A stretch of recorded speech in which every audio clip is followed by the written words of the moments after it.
What's going on, everybody? It's Ricky with Videohomicide. Welcome back to another movie review / recommendation. Today, we're going to go back to the year 1993 to take a look at a film directed by Herman Yao, and that film is The Untold Story. Now, once again, this film is directed by Herman Yao, and it stars Anthony Wong again, and also Danny Lee. So, two people out of two of my favorite John Woo films, and as a matter of fact, the asshole guy from from The Killer, that was also in Ebola Syndrome, is back in this as this prick guy in a prison. So, again, this is my second Category 3 film review here on the channel. You know, it looks like there's quite a decent amount of these films. Not only is there ones that are like official Category 3, but I'm sure there's a lot of fucking underground indie stuff that would be considered, you know, Category 3.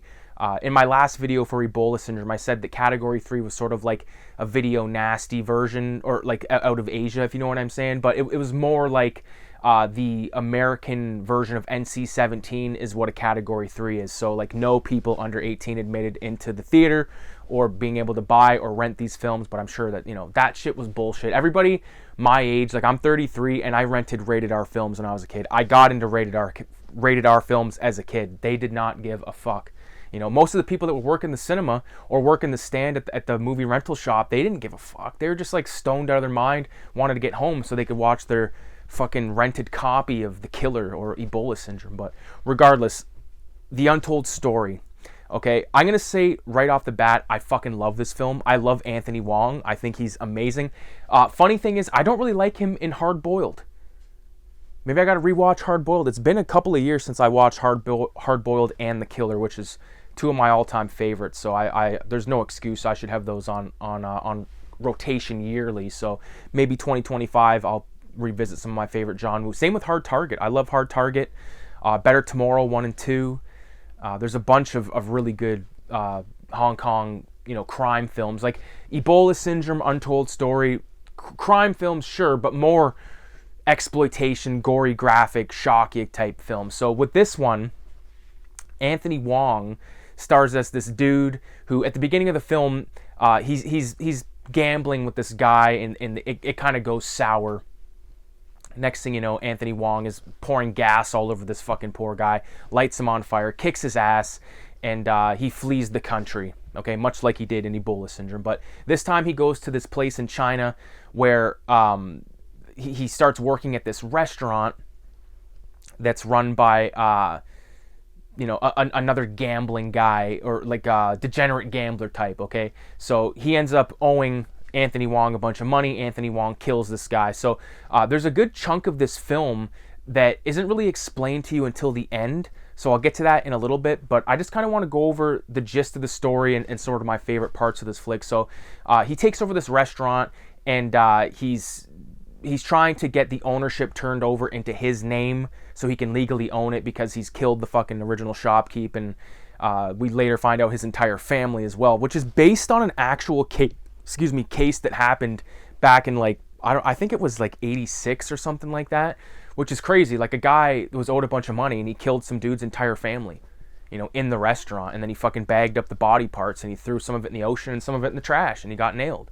Got caught, and then he killed himself in jail. So exactly that happens in the film. But in the film, it sort of played out more dramatically, I would say. So Anthony Wong, he's being, you know, sent these letters, you know, from the murdered family's relatives saying, where the fuck are they? Where the fuck are they? And at the same time, the cops are getting messages as well saying, hey, where the fuck's this guy? He's missing. We need you to find him. And the cops are all sort of just like bozos, basically. And the thing is, like, Danny Lee plays the cop, like the main cop guy, like not the main cop, but like the head cop. And every time it shows him, he's got like a different hooker. He's always got like a prostitute with him. And he's sort of like this isn't his performance in The Killer at all. Like, I think he's brilliant in The Killer, but in this, he's just sort of like, hey, you know, like, you figuring this out kind of thing, like that, like very lackadaisical, which is fine because it's Danny Lee and I like the guy. But again, like, I think his performance for me is him as, you know, the unusual cop. Well, you're an unusual killer. I fucking love The Killer. So Anthony Wong, he ends up getting sort of pressed by a few of the people that work at the restaurant. One guy catches him cheating, and the girl that's working the cashier, or working as the cashier. She ends up sort of divulging some information to the cops. So he kills both of them. He kills the chick in a fucking pretty crazy way. He, well, it's a category 3 film. He rapes this chick, and then he decides that ain't enough. He takes a handful of chopsticks and right in the old you-know-what. And it's crazy. It's fucked up. It's graphic. Well, it doesn't show it, but like the intent is there. It's sort of like in Scarface when like the chainsaw like just hits Angel Fernandez's head, and you don't see it contact, but you see the blood and the expression. Like you see that, which works in this film. You know, it's pretty cool because he kills this one dude, and he turns the body, like he takes all the flesh off the body, cooks it, much like he does in Ebola syndrome, and he forms it into like these little pork buns, and everyone's like, oh fuck, these are great, these are fantastic, and like the cops come and eat a bunch of them, and he's like, here, take a bunch, and then later on it's revealed that you're eating fucking people, and all the cops are puking, and Danny Lee's like the one guy that wouldn't eat them. He's like, no, I don't eat that shit, who knows what's in there. Really like that stuff. So Anthony Wong, I think does a really good job in this film as this sort of deranged lunatic that works at this fucking restaurant. Some of my favorite parts came in near the end of the film when he is finally arrested for his crimes, or for some crimes, because like he's wanted by Hong Kong police for that guy he set on fire way back in the beginning of the film, and the police in this part of China that he's at, they want him for, you know, killing these people that they think he's killed.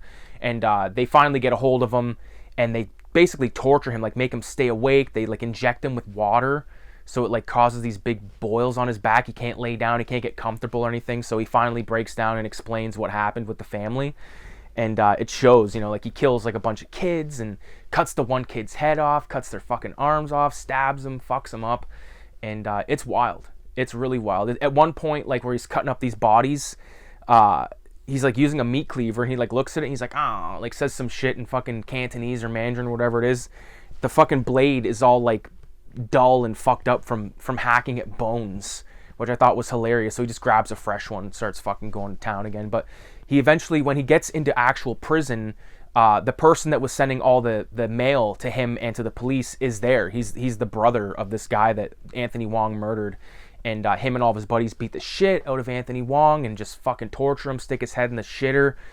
And it's really gross, but you know, the cops don't even give a shit at all. Like, that's one thing about this film. Like, the cops, like the main 4 or 5 cops, like they treat Anthony Wong like total trash when he's being, you know, in the hospital and all, like all that, being interrogated. It's